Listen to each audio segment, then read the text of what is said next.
প্রিয় ভাই, আপনি সকালবেলা দেখে গেছি, এখনো দাঁড়া রয়েছেন? আরে পান নাই? না রে ভাই, স্থানীয় লোকদের চাকরি দেয় না, বিশেষ করে ছেলেদের।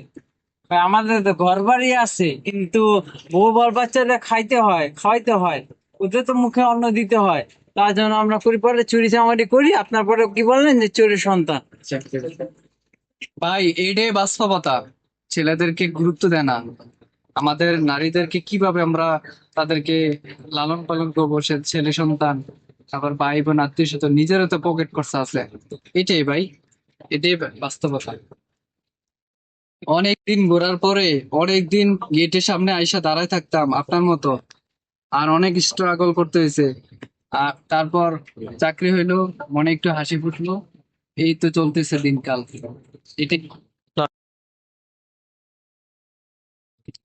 করণীয় হচ্ছে, আপনি অনেক দিন ধরে মানে খোঁজাখুঁজি তো করছেন, এবং এই গেটের সামনে এসে প্রতিদিন দাঁড়ায় থাকতে হবে।